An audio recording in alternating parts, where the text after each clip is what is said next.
Welcome to Saturday's Warrior, where we talk all things BYU, Big 12, realignment, and all that good stuff.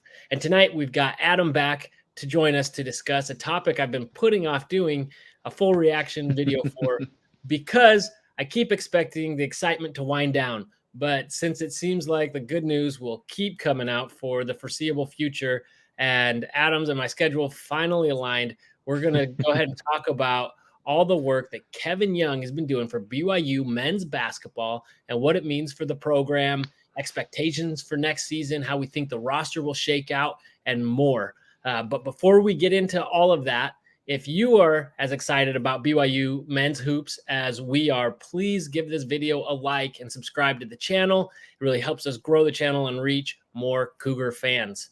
All right, Adam, welcome. And how you feeling about KY and the job he's done so far? Thanks, Trevor. It's awesome to be back on. But man, it's what a whirlwind few weeks for BYU fans. I think you and I did a reaction video after Mark Pope left, and our parting comment there for me was, look, let's be honest. The best we can hope for is bottom third of the Big 12. This is going to take 3 or 4 years to rebuild. And I want to be clear, winning the offseason is not winning the season. And so there's a lot of work left to be done to show that this group can coach, that this new team can gel and all of that. But my goodness, you've got to love what's going on. It is beyond a BYU fan's wildest imagination. You wouldn't see Kevin Young coming in to BYU. We didn't see that. Then you don't see him bringing in lottery picks. To BYU, 4-star signees. I mean, it's win after win after win from the assistant coaches that are joining him to retaining Dallin Hall, Richie Saunders. It's 180 degrees, and so I try and temper expectations always because there's a lot of work left to be done. But again, compared to the last video we did, you got to be thrilled. It's better than you ever really could have expected as a Cougar fan. Yeah, absolutely. Just a complete 180 from where we were. I mean, we were talking about prospective coaching candidates, and we even mentioned Kevin Young because he was on a list from Vanquish the Foe. And we just kind of brushed over it because we're like, I don't know. I mean, we weren't completely because he's about to be the Brooklyn Nets head coach. I mean, yeah. So, I mean, and it just started from there. And then it's like, okay, this is really good, but can he, keep some of our core guys? And I would argue the two most important core guys because I felt like the two guys that are, these guys should be the BYU guys and Dallin Hall and Richie Saunders. Some of the other guys obviously won't have the same level of attachment with BYU, but if you could at least retain them, who kind of felt like the heart and soul of the team, it gave us something to build off of. But he's just gone out and done it time after time after time. And they haven't all been wins. There's been reports about some of the misses guys that have gone elsewhere, but none of it has really seemed to slow the momentum because he keeps getting wins. Like nobody expects him to get every recruit he goes after. And the fact that we're in the conversation with guys that are being sought after by other top programs, Kentucky, Arkansas, Illinois, UCLA, whatever it is, these guys are in the mix with other top programs. And so just kind of elevating BYU in that it's kind of a paradigm shift, which brings me to, okay, so all this change is happening in the program right now. And my question to you is what's different now? Because this money was there before when we had Mark Pope. What obviously he leaving is what has changed, but why has it changed the level of investment into basketball program, do you think? Yeah, I think that's a good question. And not knowing the inner workings, it's hard to say that there's been a massive shift in funding or whether these NIL funds were available to Mark Pope or not. But there's so much around institutional momentum when it comes to basketball programs. And you have a head coach now that has a pitch that BYU has never been able to pitch before, which is come here so that you can succeed wildly in the NBA. That's never been a pitch that BYU could make. Mark Pope could say, "Come here and be part of a winning program, of a championship level program." That was a great pitch, and he had some great recruiting wins, and we love the direction of the program under that. And so I don't know that there's a huge shift in funding per se. There may be. I don't know the behind the scenes if Kevin Young is fundraising in certain areas for NIL. NIL is sort of a black box right now, but apparently BYU is really succeeding in that area. Is that Ryan Smith? Right? Who's really garnering support for the program? Is it? I don't know. So without a lot of transparency around NIL and BYU being a private institution, it's hard to say if there's been a fundamental shift. It looks like there's a whole lot more investment.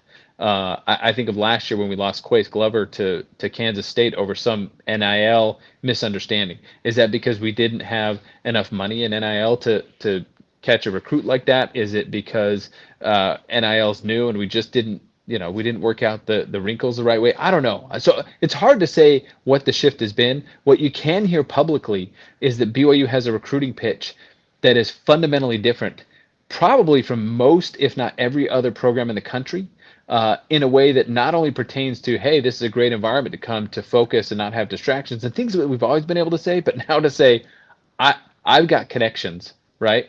I'm going to connect you with all of these great players. You want to talk to Devin Booker? You want to work with Chris Paul? Or I don't know what his pitch is, but it's clearly resonating with people who say, I want to get to the NBA, and this guy's and this program is my ticket to do that. Yeah, there's a couple things I want to hit on that you said there. Yeah, I don't know if the funding is different. It could just be the fact that it's the momentum is there and people are catching that, and so they want to continue riding that wave. So it could be that the donor base is really caught on with the momentum that all of us are feeling. It could be, and I don't want to make this a crap on Mark Pope because I liked him and I thought he did a lot of good things. You also hear whispers every now and then of things that, about him, and I don't really know what they are. I don't know what that's all about. That's not really, I don't really care. But so I don't know if that was, something that was there but it does seem like, there is that momentum, and whether it was there before or not, I don't know either, but it does definitely look as though that investment is there, or at least they're able to capitalize on it, one or the other. And it could also be that, Ryan Smith and all the people involved with getting Kevin Young here in the first place open up their pocketbooks there, and they might be saying, well, we brought this guy in, we need him to succeed and look good. Like, we're investing here, we got to make sure our investment has the support that it needs to be able to do what we want it to. And so we need to continue to invest to get the right players there and put him in as good a situation as always. We'll talk about the specific recruits here in a minute, but, one of our major recruits who, there's rumored about, being up to, $2 million to bring him in. Is that a sign of something that is going to be kind of the standard going forward? Or is that really like, hey, we gotta put, invest heavy up front in order to really build that momentum, allow this thing to keep rolling going forward? Yeah, I think that's part of it, but it's not that the next recruit, let's say, Demin has a lot of success, goes on to be a lottery pick. The next recruit isn't going to come in and say, "Oh, well, I'll accept way less NIL money because so and so was a lottery pick." I mean, you gotta be able to commit that year over year. So I don't think this is just a boost to start, and then after that we're going to back off the NIL game and expect to succeed. I hope not. Clearly, this is part of college sports now. So if you want to play with the big leagues and you want to play championship level sports, NIL is part of that investment. And so I don't expect, and these are really smart people who are doing this, and so I don't expect their mindset to be like, well, big push up front, start some momentum, and then they've got it after that. This NIL investment has to continue year over year to be successful, and I think it will. I think this is the direction of the program. I don't think Kevin Young would have taken the job if he didn't feel like he had enough support from that arena to be really, really successful. Clearly, Kevin Young didn't come in here to be, a decent Big 12 program, with an occasional great run once every 5 to 10 years. He's coming in guns blazing and shooting for home runs. And so I imagine in that process of committing to BYU, he had this lined up to say, look, are we going to, year over year, are we going to go for this? And so far the answer is yes. Yeah. So do you see this kind of investment trickling over or making its way over to football? I think it's going to have to. I mean, this is redefining what BYU can do, right? We've always said, and foremost, I've been the one to say, look, we have limitations. Okay, we have a ceiling. We have an honor code. It's not going to appeal to everybody. We're after a certain type of athlete that wants that environment, and so we just have to accept that this is the kind of program we can be. And Kevin Young so far is sort of blown the top off of that argument and just said, nope, we're going to bring in really high end recruits to this, and we'll see. Well, does it fall apart? Do those recruits know what they got themselves into? Did they get to Provo and they're like, whoa, this is not what I signed up for? I don't think so. I think they're going to do well, but we'll see how this plays out. But I'll tell you, if Kevin Young puts together 2-3 years of this, there's going to be some pressure on the football program to say, well, it's working in basketball. What's the pitch? Do you need to bring somebody in that can get guys into the NFL? Do you need, what's the disconnect? And so the pressure will be on the football program. I don't think it matters this year necessarily. And on another podcast, we'll talk about the state of the football program and where that's at and what they need. But it's not going to be a good look for the football program if we bring in 4 and 5 star recruits year over year in the basketball program, and the football program can't keep up, can't get into that top third of the Big 12, can't make the playoff. It is going to trickle over there because the line around BYU has always been, we got an honor code and that's kind of tough. We got academic standards, that's kind of tough, and that maybe we can't say that anymore. So that brings me to my other question. You hear a lot of people saying, "Oh, is BYU a basketball school now instead of a football school?" I think that's silly. I think football is always going to be king. The question is, obviously there's momentum now because there's a lot of new and a lot of great things happening with basketball. I still think we're football, but as you were saying, football is going to have to step it up and have to match that level of intensity. But would you say that BYU is going to shift to being a basketball school? No, no. There's too much history and tradition with the football team. Could that change in 15 years? Yeah, it could. But It's going to happen in 1 month. Not get right. We're not suddenly a basketball school when we've been a football school for the last 50 years. We are very much a football school, and that will continue. And now, if we middle along in the Big 12 for 10, 15 years in football, and we come out and this, everything with Kevin Young works out, and we're suddenly dominant for the next 7 to 8 years in the Big 12, well, okay, maybe we're more of a basketball school then, but it's going to take a whole lot. The heart and soul of that athletics program is the football program. And at any school, when that's the case, it's tough to unseat the football program. And so for many, many, many years in the future, regardless of how things play out with this situation, we're a football school. Yeah, absolutely. I agree. So let's get into some of the moves that Kevin Young has been doing. And let me share here. Sorry, I got to exit my full screen so I can put it up here. So first of all, the latest coaching hire was mentioned, and these aren't all necessarily huge names that or like at least household names, but these are guys who have been around. And more importantly, here, let's look at this. We got a summary here of the assistants and chief of staff, that the guys that Kevin Young has brought in to coach with him, guys that he knows or has been around or has built relationships with, since being hired.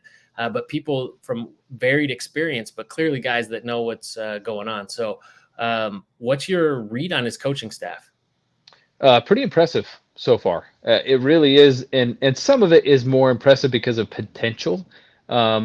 I think Brandon Dunson has already come in and shown his worth, bringing in Elijah Crawford. That was a huge get. Chris Burgess, I think, is a proven commodity, certainly in the state of Utah. That's exactly who you want on your staff. The fact that we could pull him over from his alma mater is a huge get. Well, especially after he was rumored and everybody thought he was a shoo-in. He was the guy, yeah.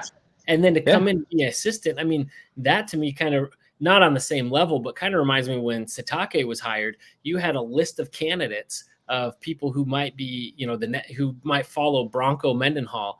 And then you bring in Satake, and then his coaching staff is built out with all the other guys that were on that list. Yeah. Not all these guys had, the same level of experience or connections that that Chris Burgess does.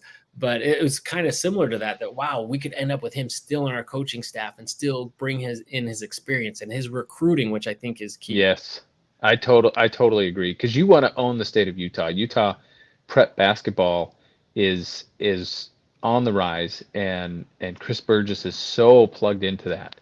And so, yeah, to bring in the guy who you thought was going to be head coach and then hit a home run on your head coach and still bring in that guy is huge. So I thought those first two, Dunson, I didn't know much about, but again, clearly proven value already in the recruitment game. Chris Burgess is there.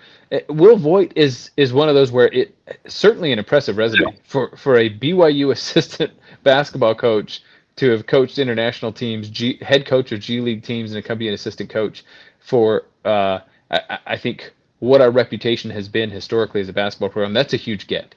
I really. Oh, reportedly invented designed the peel and switch defensive technique. Yes. You and I are going to have to work out and pick up ball from now on. That's right. So if he is get blown by, so I'm going to need you to pick up the. That's right. Well, I'll switch every time. That's. I'll peel.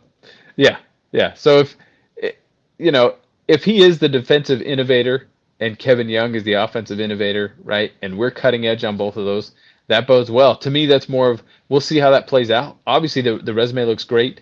I'm not going to jump up and down until I see us have a lockdown defense, which I think he can probably do. He's done that in a lot of different arenas. And then Tim Fanning, kind of the same thing. He seems to be really plugged in, working in overtime elite, really plugged into the high end basketball recruits throughout the country. He seems like one that could really pay dividends over the next 2 or 3 years if he's been working with these recruits on a personal level, coaching them up. Does that pay dividends in the recruiting arena because people want to come play with Tim Fanning, who they played with in overtime elite, or he formed relationships with them in that process. So we'll see. I mean, again, the resumes of the coaches he's bringing in are really, really strong. Will Voigt's connection to the G League and the NBA is helpful. With this big pitch we're giving to everybody of saying, hey, come here to go to the NBA. He seems to be filling out a staff with that. When he said in his opening presser, I want to make this the best place for young men to come and prepare for the NBA, I almost thought it was a tagline. I never imagined he'd go out and get recruits like this to back up the talk like he has, or something that he would develop in the next 4 or 5 years. But with the staff he's assembling and the recruits he has, he's backing that up. Yeah, it'll be interesting. For some reason, I had lost count. I was thinking he had 2 more coaching positions after this, but it looks like he's got 1 more. So it'll be interesting to see how it goes. And from what I understand, they were all pretty deep, far along in the process. So I expect we'll hear about that anytime going forward. Okay, so I want to get to the roster, but before we do that, I think it's worth looking at some of the guys that have left. And for me, just to kind of show I guess the highs and lows of what we went through, because what's killer is, we had something that, and we can get more into this later, but we had, after the loss in the tournament, it felt like, okay, we have a core, we have some really talented young pieces coming in, and we have a direction, we have an identity. And yeah, we lose like Spencer Johnson stuff, but overall we are bringing in more talent than what we were losing. And there was still the possibility of Jackson Robinson coming back. The thought was, okay, this is going to be a chip on our shoulder. Like, we underperformed there at the end of the season, feel like you left something, we got better and could really come in, and you had that momentum. And then to see that like all ripped away, going back to, the top of the conversation, I don't want to rehash that. But it just it hurt because we were losing more than what we were gaining there for a long time. And so, and it was hard, we could see the future. And I do like this question, which one hurts most? Like, most of these guys aren't necessarily in better position. Like, they're, I don't know. Khalifa for me is the one that hurts the most. I mean, Colin Chandler hurts because we waited for 2 years of being scared of him leaving, and then he does, for different reasons. But, we kind of replace him with Brody. And for me, Ali Khalifa is a unique talent that you can't really replaced with any of the other guys. Now, he may not have fit in with Kevin Young's offense anyway, but for me, like, he was one of my favorite players. I mean, just those passes and just watching the Jokic-esque nature of his game was just exhilarating. So for me, that stinks. But this was kind of necessary, and it was hard to go through all that. But then you see like the light at the end of the tunnel. So I mean, out of all these guys that have left, including Noah Waterman, I don't think he was included on this. What do you make on of all that? And then Jackson Robinson, which we'll get to in just a second. Yeah. I think I agree with you on Khalifa. I loved watching him play. He was so electrifying. The way he could see the floor, pass the ball, just such a fun big man to watch. The Colin Chandler one hurts for the reasons you said. But everybody else was somewhat anticipated, right? Spencer Johnson is graduating. You know that. Marcus Adams Jr., you kind of wondered, you transferred 3 times, or we were his 3rd transfer. And so it's just, I think he lost his dad. And so that's a really tough thing for a 19-year-old to go through. We didn't get to see him play. Obviously had a ton of potential. But this was a tough transition to go through while you were waiting for a head coach, watching your guys hit the portal and seeing this future, like you talked about, just completely slip away. And that's what you see with all these guys leaving. And that's when you step back and you're like, well, it'll be 3 or 4 years before we're competitive again. It was a fun run for a year. We'll buckle up and, do our best to cheer on Mark Pope in his next venture. And so I don't know if it was one necessarily, but the slow trickle for me, where it was just like, yep, another one hit the portal. Yep, that's not really a surprise. Yeah, I wish Noah Waterman wouldn't, but I don't think Noah Waterman's on there. I was sad to see him go because I felt like he would really fit in this offense, and I just love watching him play.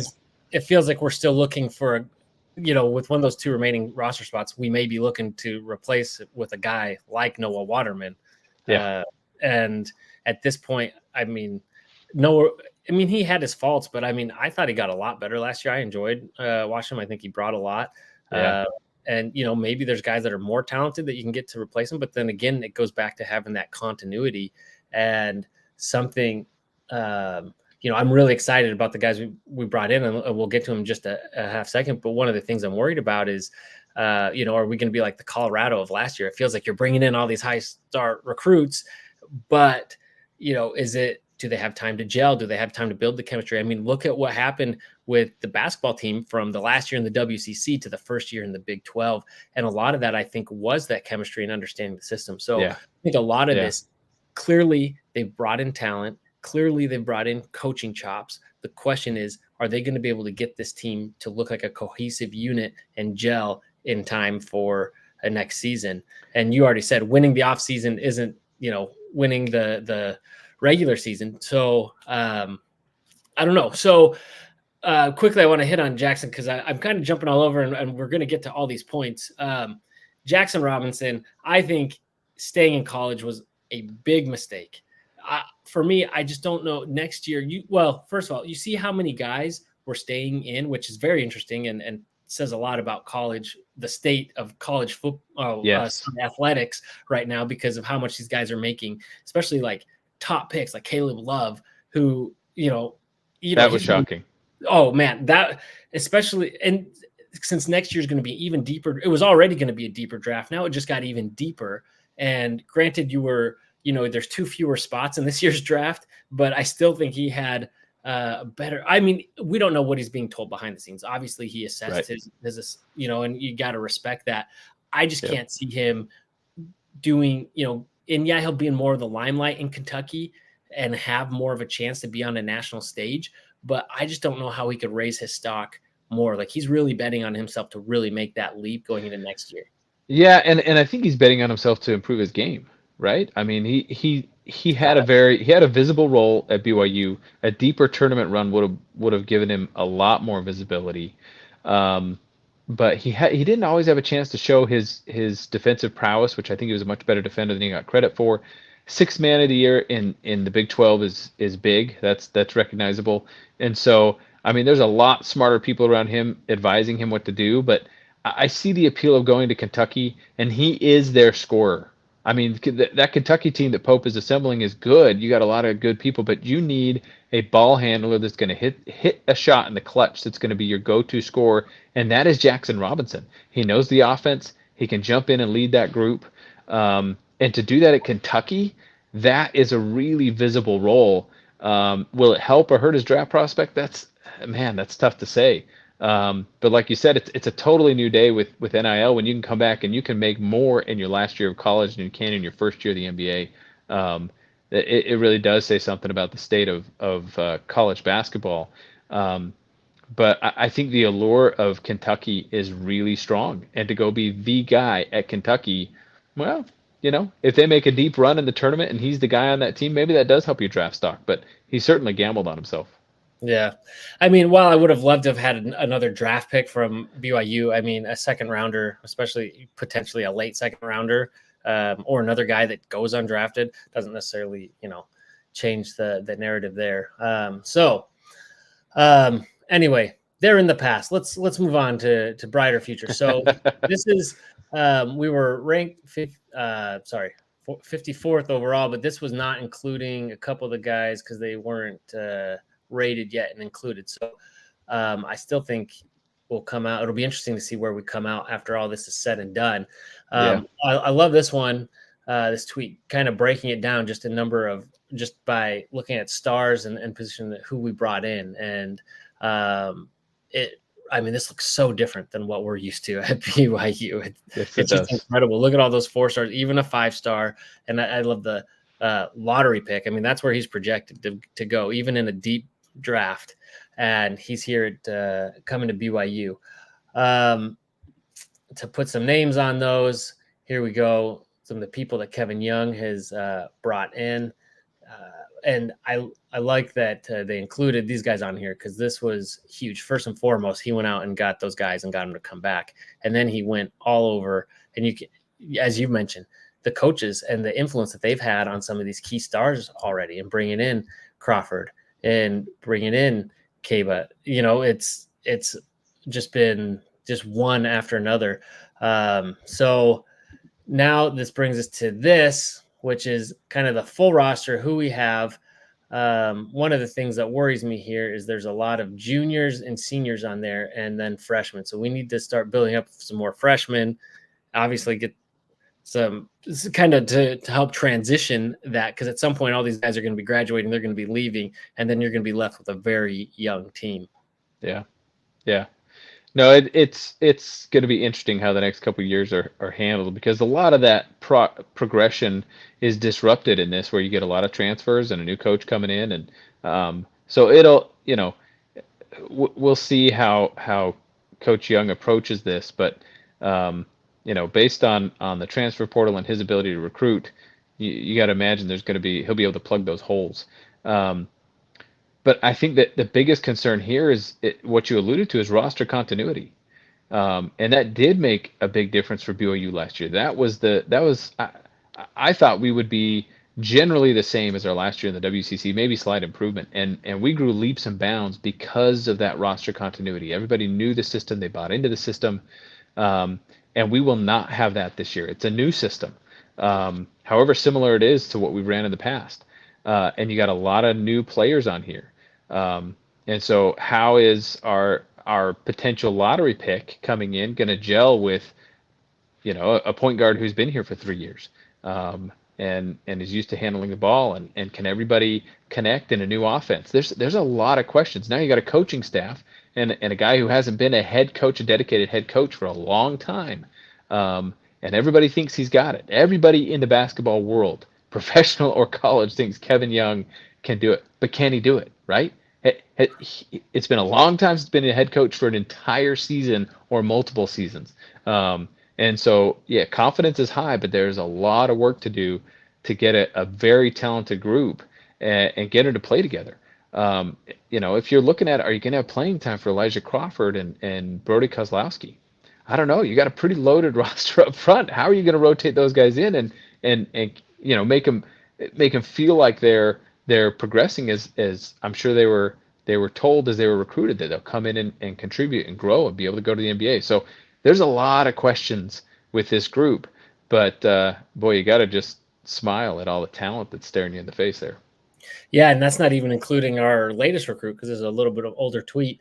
So yeah, it's crazy. It's incredible to think about what they've been able to put together in such short order and really put together what looks on paper to be a very formidable team. So let's talk about some of these recruits. You mentioned Crawford and the fact, and we were talking earlier about the types of schools that are in on the guys that we've been getting. We had Kansas and Florida, and he didn't even go visit them. He had his mind made up. Now I think a lot of that goes to Dunson, but Yeah.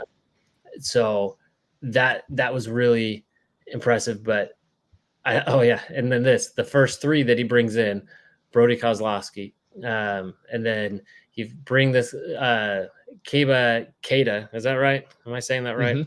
Hmm. Um, from our rival, nonetheless, really bring in energy. I mean, he's the rim runner type like a Tiki, except I think a lot better. And so we definitely upgraded there.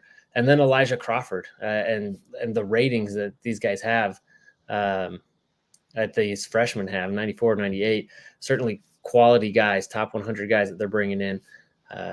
So out of all the or out of this new roster that they've put together, and let me see, go back. Probably here. This is the guys that he's done. Like what stands out to you most from this, and I guess what's the takeaway from Kevin Young and his recruiting? Yeah, I mean he's going to go after elite talent. It's not before. I feel like you'd kind of grab some guys that came in with a specific skill set. Great shooter, right? Great 3-point shooter, or somebody's going to be uh, your rebounder, and it just feels like these guys coming in are more the complete package, right? Or if you do get a specialist like Mag, that's it, arguably the best defensive recruit in the country. Um, Coming in, and he's going to be your lockdown defensive guy. Um, but you take Elijah Crawford or Kozlowski or Demin, and these guys are all around players that are going to contribute in every aspect of the game. And so, what can you do with that? How does that change? How does that change your offense? How does that change your approach? Where you're not just these aren't just system players, right? These are guys that are complete players that are going to take it to the next level. And what can they do now? Can they gel and complement one another? And if they can, look out. That's a team that's going to vie for a deep run in the Big 12 and NCAA tournaments. Yeah, for sure. And that's one thing that I'm interested in, and I think you made a really good point. Is I was trying to look at the through line, and we won't really know till we see him, but like what makes a Kevin Young guy, what is he looking for? Like what with these guys? Obviously, there's other talented guys out there that haven't been in the mix, and some of them might just have been straight up, hey, I'm just not interested in going to BYU. We don't hear about Yeah, those. yeah, Uh, but out of the guys that he's recruiting, like what makes this guy? Clearly, it's talent. There's talent, and he clearly has a vision. You look at what they're putting together. But I love that point that you made about a lot of guys that are complete players. They bring a lot to the table, and there's a lot of guys that we'll talk about lineup here in just a second. That can be switched around a little bit and give you the flexibility. And a lot of people, we probably will too, look at it in terms of your traditional 1 through 5 positions.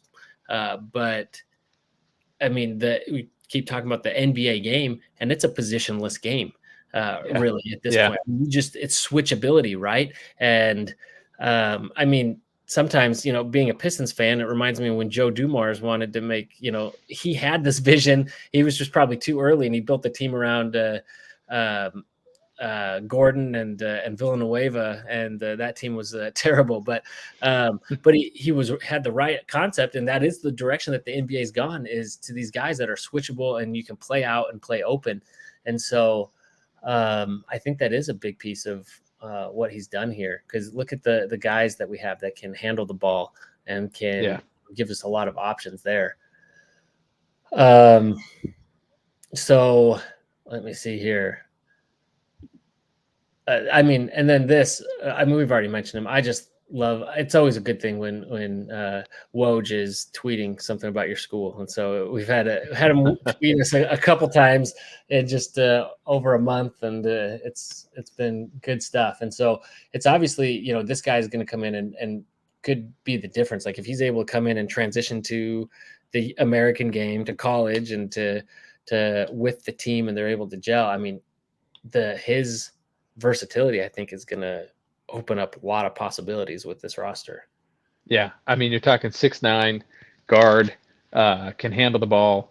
Um, it would be incredible, and I'm really interested to see how this goes because you've got talented guys like Hall and Saunders who have been there.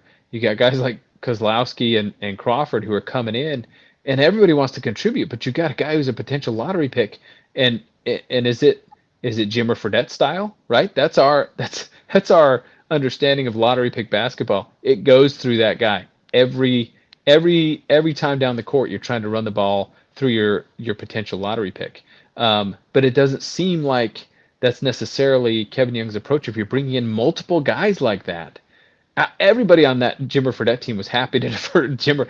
He was the offense. Shoot it from 40 feet. We don't care, Jimmer. Light it up. But it just feels like that's not necessarily the approach. You've got a lot of different guys who aren't just going to want to defer to one star player. It's going to be a team approach where everybody's got to contribute, and it's not like your 4-star guy is going to come in and be like, yeah, I'm just going to dish it off to our lottery pick every time. So I'm interested to see how they play and how they gel together because it's different for a BYU fan. We haven't had teams like this with multiple players rated this highly, projected to go to the NBA, and I think it'll be a new style for us.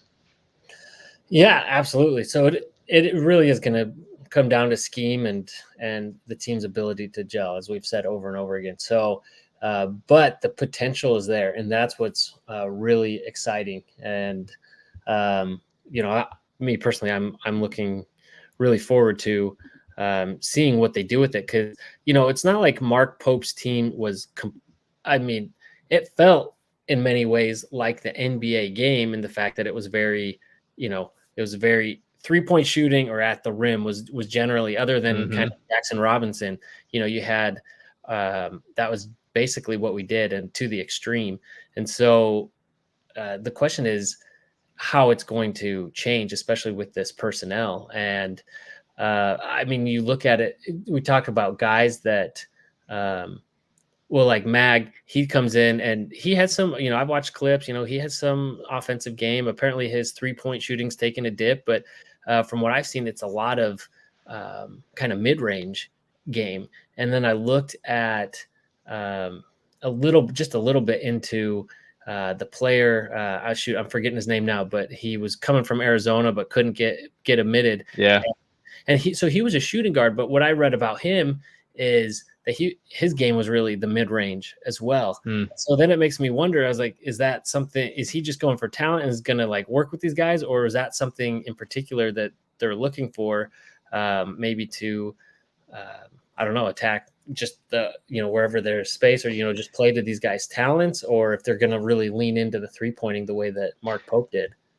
I don't know if they'll lean quite as much as Mark Pope. We were a prolific 3-point shooter in volume. Not even just, we made a good chunk of those, but just the volume of threes we were throwing up last year was I think a little bit of an outlier. I do expect them to lean into the 3-point game, and Kevin Young has talked an oddly high amount about going away from the mid-range game, and I think he felt like the need to explain it, that when you got Devin Booker and Kevin Durant, those guys, that's their bread and butter, so you don't go away from the mid-range game. But my team is really going to focus on 5 out and the 3-point game, or shooting at the rim. And so I think that's his intent. I really don't think he's recruiting for the mid-range game because he said that so many times. And, he's a smart guy. He's going to use his players' strengths. But if you've got a great mid-range game coming out of high school, I don't know that's necessarily going to translate into the college game. I think you're going to develop your 3-point shooting and more slash to the rim and score there. But if you're bringing in a guy that's rated that highly, or the guy that visited on Monday, the number 1 recruit in the country, those guys are going to be able to develop their game in so many different ways that I don't think they're going to be dependent on a mid-range jumper.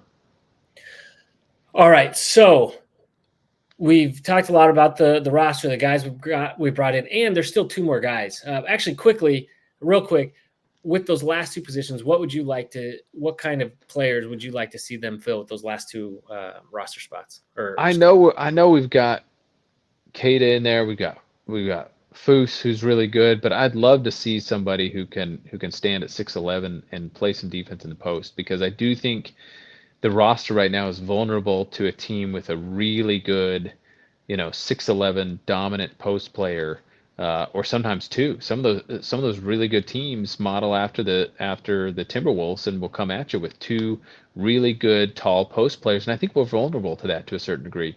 Um, and so I'd like to see us have one of those guys in there. I always get nervous when our centers are 6'8" or 6'7" in the college game, because most teams you'll be fine, and then you just won't be able to stop that 7 foot big man who's just eating you up inside. Uh, yeah, when you talk about the size, I mean the footage of the BYU team on the sideline at the Suns game, Devin Booker comes up and shakes hands with the team. I think he was taller than Foose. yeah, He's a yeah, shooting. I know, I know. So I feel like we just need that guy who's going to anchor that, who's got some bulk, and can stand tall in the post. So I'd like to see that. Outside of that, I think if you bring in some additional shooting talent, you can't have enough of that in today's game, and I think we're going to be really good. Um, but a lot of the guys we're bringing in are freshmen. They're in a new system, and so you bring in somebody who's an excellent scorer, maybe a complement to Demin on the other side, would be good, or coming off the bench. But it feels like the roster is pretty well complete as it is. I've said this before. I'm concerned. Where are you going to find the playing time for some of your incoming freshmen who are 4-star guys who need to get on the floor, even just to develop, not only to keep them in the program long term, but they need to develop. They need to take their shots. And we did it mostly an 8-man rotation this past year that went really well. You'd like to go a little deeper, but even if you go on a 9-man rotation, you look at that roster, that's leaving out Kozlowski, or somebody, right? You're leaving a talented player on the bench if you go 9 deep, and can you go 10 deep? Can you? So I worry about that. The next two people they bring in, I hope they're good fit pieces around that, because I almost, do you have too much talent on there, and how are you going to get everybody the ball? Yeah, my thing is, um, there's always injuries, and so you want to have that depth and that reassurance. So I think guys will see the floor and will get minutes. At least I hope, and I think they will work to develop these guys. I mean, it would be great if we just blow out a lot of teams and you can play your freshmen in garbage time. But no, what I would like to see, you mentioned the center position. You'd like another guy. Apparently, Keita is prone to foul, which is typical, I think, for a lot of high energy, athletic rim runner types. And so you need more of, more backup there, because if you only have Foos, but then also, like you said, more size. So I'd like to see somebody with height and kind of an insurance, or depending on the matchup, get a height, big bodied center in there. That I'd also like to see more depth at power forward. I already mentioned kind of a replacement for Noah Waterman, and a stretch 4 type, long, can shoot threes, rebound. So Hmm. that's mostly what I'd like to see. But let's, based on what our roster is today, what would your starting 5 be? Man, that's tough, because you're going to leave somebody off the floor who's really, really good. But I think you got to look at Hall, Demin, um, and then I put Nell over Saunders right now because of the experience, and the 3-point shooting. Saunders is great, and maybe he starts over Nell, but one of those two is going to be my third starter. Um, Boy, in those last two spots, you got to see Keita as your starting center right now over Foose. I like Foose coming off the bench. He did so well in that role, um, last year. Um, and so I like Keita in that role. Um, and then for that last spot, I think you'd start Mag. Um, Depending on how he gels with the offense, you got to have your shutdown defender in a starting role, in my opinion, because he has such an opportunity to influence the game, um, and to shut down big time players from the opposing team. I don't think you want him coming off the bench. So that'd be my starting 5 right now. Hall, Demin, Nell, Mag, and Keita. What about you? Uh, yeah, I actually makes this it helps shave some time off. I'm the same. I see Saunders thrown in a lot in people's starting five, probably because he is really good and we all love him. And but I think you kind of need. He has 6-man written all over him. He comes in and does everything. He does the dirty work. He can come in and score. He had games where he had to take over the scoring for stretches, and you've seen him like all those the ways he can score under the hoop and stuff, but then also step out and hit threes at a high clip. He's going to go out there and chase down loose balls. He's going to mix it up with people, get under the opposing team's skin. I mean, that is exactly what you need off the bench. And obviously, and I think he's the first guy off the bench, especially if Nell starts hitting another slump or something like that, which, I expect him to, come out this season. And the expectation is that he doesn't have that slump, that he is hitting at his potential. But I think the complement there with Nell spacing the floor, I think with those starters not doing as much, whereas Richie, could use the ball more. He's someone who can do, I think, a little bit more with the ball than Nell. And so if you put him out there with the starters, I think it complements a little bit more because, again, there's only one ball to go around. And so I've seen Demin in a couple situations thrown in from shooting guard, small forward, power forward, because of his height. And I think depending on the matchup, we could see situations like that. Again, I think the mindset will be a little bit more positionless for a lot of these guys. But yeah, you got to put Mag in there because that's where he makes a living, is by shutting down the best players. So you want his minutes to align with those, the star players, those, elite scorers from the other teams. And then Keita, mostly because I didn't even mention Hall and Demin because I think those are both a given. But Keita, because that's, they keep talking about rim runner over and over again. And so that's why I put him over Foose. And then also Foose gives you a little bit something, when, maybe your other starters are taking a breather, you can focus on him down low and, he can score and get a bucket. Yeah. He had such success last year where he'd come in and you just watch the flow of the game where your starters are coming out, they're tired, they need a rest, and Foose is in there for instant offense. And the other team hasn't subbed out. They're not doing a hockey line change, so their guys are gassed. And he comes in and just relentlessly scores. I thought he did so well coming off the bench, that combination of Jackson Robinson with Foose, and then Richie Saunders was a potent 1-2 punch. And the offense changed when Foose was in the game. And so it was running one way with Khalifa. Khalifa would come out. Foose runs a different style. Then the opposing team has to adjust to that style. I thought it was great how they were used last year. I'd love to see something similar with that, with Richie Saunders and Foose coming off the bench as kind of your 6th and 7th man coming in those situations. I think they could have a lot of success there.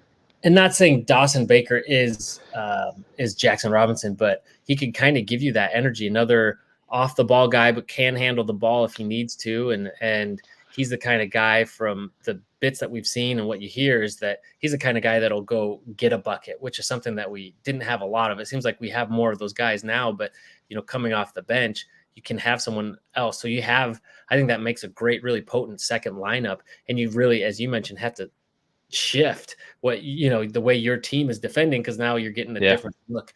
And as I know, we were talking about Foose being a bit smaller, which is true, although I guess he's got that long wingspan. But you mentioned last year, there were times he was down low and maybe double teamed even, and he would just find some way to work. His post game is incredible. And it really is. So I feel seeing that, I think that makes the most sense to me, where I think, because Mag, hopefully I'm saying that right, but I think he has the potential to be one of my favorite players this year. If his defense, holds up to that reputation. I mean, you want to see a lot of scoring and threes, and that's all exciting. But when you have a guy going in there, just, doing the dirty work, blocks, steals, whatever, and just shutting people down, that's really satisfying. And so, I think, again, I grew up a Pistons guy, so I love those tough defenses, watching games winning with like 75 points, probably in the 60s. I think it makes a lot of sense. But I think you mentioned Kozlowski may not see the floor. I think there's room there at power forward. it's really Elijah Crawford. Is there going to be room for him? Because Demin can handle some of the ball handling duties if you need to. You've got Dawson Baker. Both of them, I think, prefer to play off the ball. So I think Crawford will get minutes, and which is good because Dallin Hall needs to, he needed some support. Yeah, yeah, he really did. I mean, there were games where it was all on his shoulders. A lot of the ball handling and running that offense. He needs a counterpart, and I hope Elijah Crawford can step in that quickly and impact the game like that. And I really don't think that Young's going to bring these guys in without a plan to be able to get them on the floor while he's completing the roster.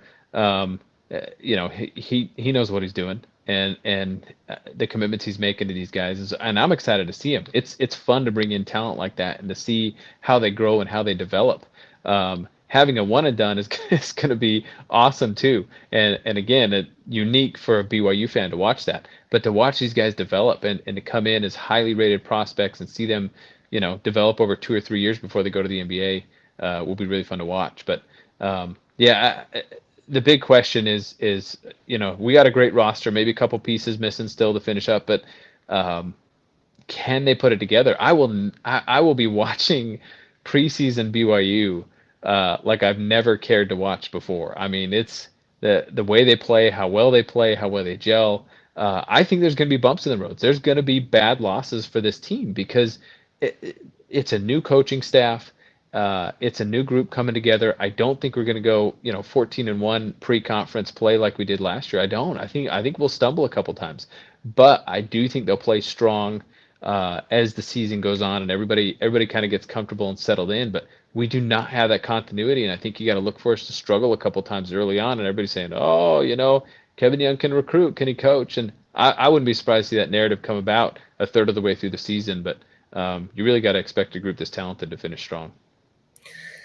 Yeah. So where do you see them ending up after the season? This year we had an unprecedented run. Nobody expected us to end up where we did. I mean, we were this close to being fourth in the Big 12. Where do you see this year with a team that on paper is even better than last year with bringing back many of the core pieces?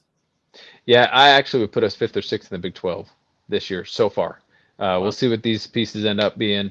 But I say that because I am I'm prone to buy into the hype machine, and you've seen this enough that you got to imagine there's stumbling blocks here and there. I do expect us to get past the first round of the tournament. This is a team that can easily go Sweet 16, Elite 8. When all is said and done, if they can get hot at the right time in the tournament, they can go on a deep tournament run. But I can't get over the fact that the coaching staff outside of Burgess and Dunson is new to college basketball. The players haven't played together. You're bringing in a ton of transfers. I'm excited about the talent as much as anybody is, and certainly the potential is there to go and vie for a Big 12 championship. That's how good it is. I worry that BYU fans and the media are going to feel like, we underachieved this season because it's tough to get a team to gel and to play really well together against that level of competition. But apparently, if anybody can do it, Kevin Young can do it, because I would have never imagined he'd done what he's done already. Yeah, I hear a lot of people say, they're trying to tamper expectations. Hey, we're, middle of the Big 12, which I think is our expectation because there are so many questions with the new coaching staff, with all the new players. But we have enough talent. I still think the expectation should be at least middle of the pack of the conference. So we should be at least 8 or 9, I would say, should be our expectation as a floor. So it feels like if you're below that, then something really hasn't gone quite right. Agreed. Having said that, I do think, like you said, our potential is, and the conference got tougher this year, that teams retooled, there were injuries, there were other things that the conference will be tougher going into this next season. We're not playing last year's Big 12 teams. While we got better, the competition is tougher. But my expectation is, I think if this team is able to pull it together, I think, 4 seed or 4th in the conference seems like a bit of a stretch, but 5th seems like it should be within reach. So I really feel like between 8 and 5, really should be the window, especially with, when you've got a lottery pick coming in to play for your team. You really have to hope that you can capitalize on that. I could also see us, maybe there are, like you said, struggles early on. Maybe we finish a little bit lower, but then by the end of the season, we go on a tear and win the Big 12 tournament, which, not all teams, take that, as seriously, because you don't have to. But we could be one of those teams that says, hey, we're going to improve our seed for the tournament, and they, they're all in and they're really gelling at that point and could go. And I think they have that kind of potential. I'm not predicting they will, but I feel like there's that team that really could do that. And it just might take the season to get there. And if they are, like you said, I think they've got a lot of potential to do some damage and at least make a lot of teams nervous in the tournament. So hopefully they outperform what, their performance from this last year. So yeah, it's exciting. Nonetheless, it's exciting. Whatever happens, because it's something we've never seen before at BYU. You mentioned having a one and done. We already know the chance of him coming back after next year is very low, unless, barring injury or anything, knock on wood. We have a couple other guys. You don't keep bringing in top 100 rated recruits, which we didn't even get into all the guys that he's already reaching out to from the 25 class. I think even the 26 class, these high star recruits, these big names, which again shows that he's not going to limit himself by, not going to be a self-defeatist. They're going to reach for the stars, literally and figuratively, and invite, try to get these guys into Provo. But, we have top 100 guys coming in. Their expectation isn't to play 4 years at BYU or 5 or 6, like Trevin Nell or some of these other guys, right? Spencer, their expectation is to come here 1, 2, years, 3 maybe max, and then go to the draft. And so it's going to be different with us seeing that retooling all the time, which is exciting. But also, you also don't want to become what Kentucky was just like a lottery. And not saying we would be Kentucky, but you know what I'm saying in terms of just producing a lot of draft talent or getting big names and stars in. You actually want to get guys that are going to perform and do something. Yeah, that's a real. I mean, in the case studies you have of schools who have taken this approach, that's a real concern. Kentucky couldn't win. They had incredible talent, jaw-dropping talent over the past 10 years, and what, didn't win a conference championship since 2017, 2018, something like that. Really couldn't make a deep run of the tournament. We're bounced in the first round routinely. That's the reason why Calipari's not there anymore. As talented a coach as he is, as talented as a recruiter he is, he's not there anymore because for whatever reason, and I don't know enough about Kentucky basketball to say why that happened year over year, to have that kind of talent and not be able to make an impact on the floor. But that is a real concern, and that's why I temper expectations this year, is because we're bringing in all this talent, but that's not enough. The talent's got to gel. The talent's got to play really well together at key moments in the game. Every game is going to be a dogfight. Every game is competitive in the Big 12. And can you bring it night after night after night? If you got guys who are just sitting back and shooting the hoops so that they can get ready to go play in the NBA, and do they care that much about winning here? And I'm not saying our guys are like that at all, or the Kentucky guys are like that. But there was an issue there with that lottery pick factory approach, and if we're not careful, you can fall into the same trap. Yeah, although something that, to go back to the top of the video and bring this all around, is something to Kevin Young's pitch is resonating with guys. And I mean, you look at Devin Booker talking about KYU and saying, that's the type of coach I want to play for. I haven't heard anything. I'm sure he said nice things about Coach Cal before, but that's not who he's talking about. That's who he played for. I mean, a lot of coaches in the college ranks have a lot of connections in the NBA, because I don't know if you know this, but most of those NBA players played at college somewhere. So, I mean, a lot of coaches, I know guys, I can call them up. I can, Bill Self, but all these guys are like, I'm calling NBA players all-time legends right now. But if these guys are like, but I play for him in the pros, and this is what he brings, and this is the guy that I've played for recently and who I've gelled with, and this is why.